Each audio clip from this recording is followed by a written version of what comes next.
warahmatullahi wabarakatuh. Kembali lagi di A-Podcast, podcastnya Reprodi Administrasi Publik Unsida. Oke Kak, teman-teman, ini sudah episode keberapa ya? Sampai saya lupa ini episode-nya. Episode yang sudah panjang sekali. Kali ini kita kedatangan tamu. Mbak, dengan Mbak siapa? Nama saya Endang Kumalasari dari Prodi AP tentunya. Dan angkatan 2019. Angkatan 2019. Jadi Mbak ini kalau lulus sekarang tepat waktu ya. Iya. Oke. Tepat waktu teman-teman. Tepat waktu 4 tahun.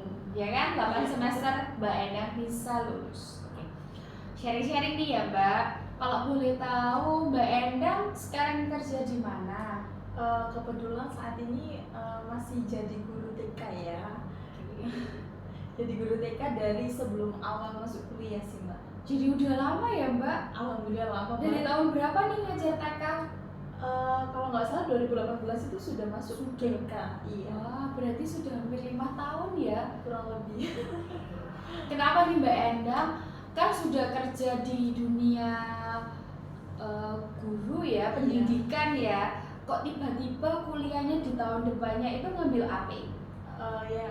Karena sih saya kan awalnya tidak berminat jadi guru ya Mbak ya. Tapi waktu terjun itu ternyata guru skillnya tuh tidak melulu tentang mengajar Mbak. Kadang ada yang tentang kayak operator-operator gitu. Nah itu yang saya dapetin waktu saya ngambil di jurusan AP ini ternyata. Oke, jadi mix and match ya. Iya. Kalau dunia persilatan pendidikan itu ternyata juga butuh sama kegiatan yang ada pendidikan atau mata kuliah yang ada di Prodi AP. Jadi Mbak Endang ini sudah nemu yang cocok nih ya antara pendidikan itu tadi dengan yang ada di AP. Oke. Apa sih yang Mbak Endang pertama kali pikirin kok bisa tiba-tiba oke lah aku ambil AP aja daripada prodi yang lainnya ketika Mbak Endang sudah terjun di dunia pendidikan? Sebenarnya sih tuntutan, karena waktu itu emang yang dibutuhkan itu tenaga operatornya. Kalau pendidik emang bisa lah belajar sedikit-sedikit ya kan, tapi kalau operatornya emang agak sulit. Nah waktu itu yang saya cari emang di AP-nya tuh pas, karena memang membahas tentang ya gimana caranya mengoperasikan gitu, terus kayak ada tentang hukum kebijakan, itu menurut saya menarik sih Mbak, karena banyak sekali yang saya pikir tuh nggak ada di prodi ini, ternyata saya pelajari gitu. Ada ya? Iya. Oke. Soalnya di prodi AP kan juga nggak melulu tentang belajar kebijakan aja, terus tentang teori-teori apa kan nggak hanya itu, tapi kan juga ada komputer, bahasa Inggris ya kan, macam-macam. Jadi teman-teman juga bisa mengaplikasikannya di kerjaan atau di kegiatan yang lain. Kalau boleh tahu nih Mbak Endang, apa sih awal Mbak Endang pikir gimana Prodi AP ini belajar apa sih sebenarnya? Awal nih sebelum Mbak Endang sudah berkecimpung ya.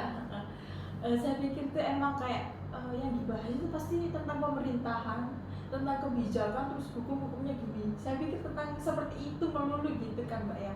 Ternyata enggak juga, karena emang kebijakan itu lingkupnya cukup luas. Jadi emang tidak melulu tentang kebijakan di pemerintah, tapi juga di instansi enggak. Banyak banget ilmu yang menurut saya enggak ada dan baru. Makanya itu membuat kayak wow, ini jadi tantangan sendiri nih menurut saya gitu. Oke. Kalau boleh tahu nih Mbak, selama kuliah ada nggak pengalaman, kegiatan atau apa yang Mbak ingat sampai sekarang? Waktu magang sih Mbak. Gimana ceritanya? Karena kan kalau magang itu kan bertemu dengan teman-teman baru, dengan kepribadian baru, dan juga di tempat kerja yang menurut saya asing karena saya belum pernah gitu kan.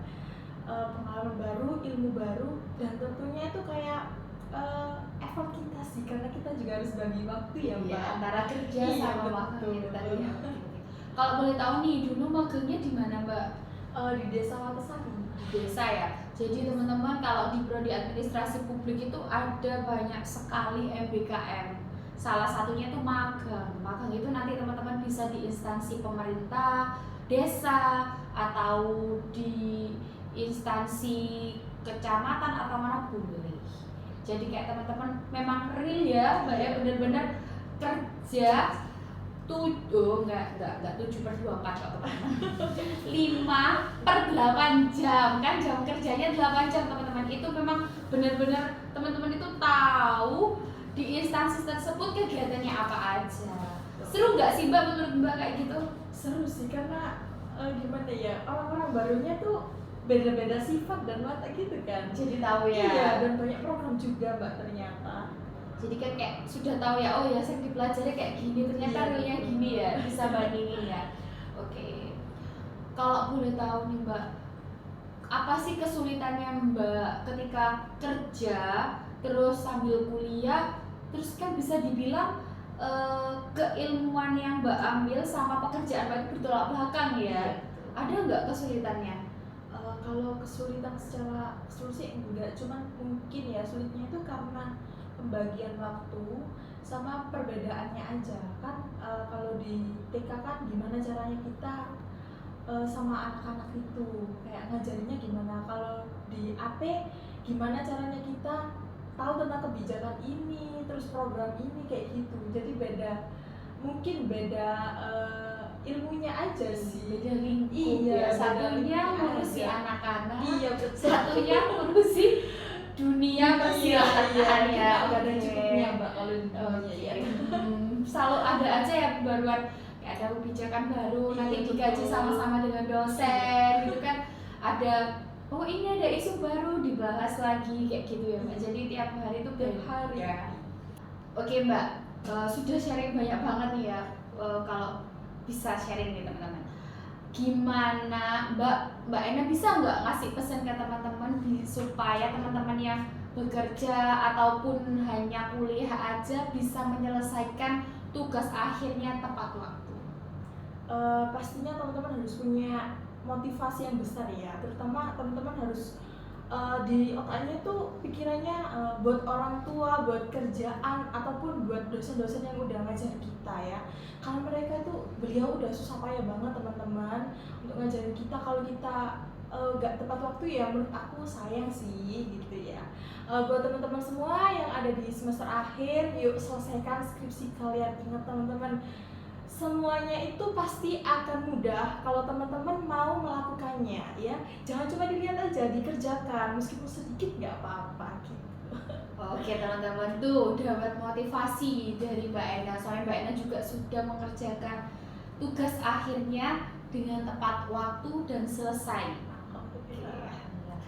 Terima kasih banyak atas sharing-sharingnya Mbak Ena. Ketemu lagi di kegiatan selanjutnya. Tetap semangat dan sukses terus. Terima kasih. Sekian podcast kali ini. Wassalamualaikum warahmatullahi wabarakatuh. Jangan lupa like, comment, and subscribe.